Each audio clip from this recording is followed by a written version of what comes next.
ஆச்சி மிளகாய் தூள் வழங்கும் மணிச் செய்திகள். இணைந்து வழங்குபவர்கள் அரசன் சோ.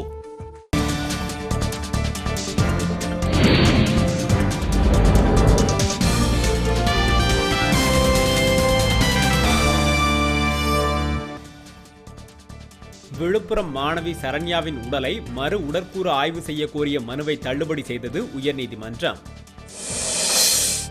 கடலூரில் பள்ளிகளுக்கு வெடிகுண்டு மிரட்டல் விடுத்த விவகாரத்தில் பொறியியல் கல்லூரி மாணவர் கைது.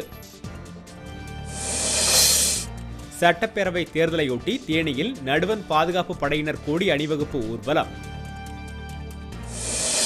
திருவண்ணாமலை கோவில் குளத்தில் மூழ்கி உயிரிழந்த 4 பேரின் குடும்பங்களுக்கு தலா 1 லட்சம் ரூபாய் நிதி உதவி தமிழக அரசு அறிவிப்பு. பாகிஸ்தானில் லஷ்கர் இ தொய்பா உள்ளிட்ட தீவிரவாத அமைப்புகள் செயல்பட்டு வருவதாக டேவிட் ஹெட்லி வாக்குமூலம்.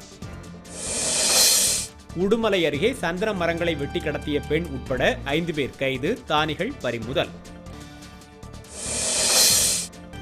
மதுவினால் ஏற்படும் தீமைகள் குறித்து நாகர்கோவிலில் விழிப்புணர்வு ஊர்வலம், திரளான மாணவர்கள் பங்கேற்பு. நெல்லை அருகே மதுவிலக்கு கோரி நடைபயணம் சென்ற குமரி அனந்தன் மயங்கி விழுந்து மருத்துவமனையில் அனுமதி. அரக்கோணத்தை அடுத்துள்ள மகேந்திரவாடி கிராமத்தில் தெப்ப உற்சவம், திரளான பக்தர்கள் பங்கேற்பு. திருவள்ளூரில் வீரராகவர் கோவிலில் நடைபெற்ற தேரோட்டத்தில் ஏராளமான பக்தர்கள் பங்கேற்பு. ஆச்சி மிளகாய் தூள் வழங்கிய மணிச் செய்திகள். இணைந்து வழங்கியவர்கள் அரசன் சோ.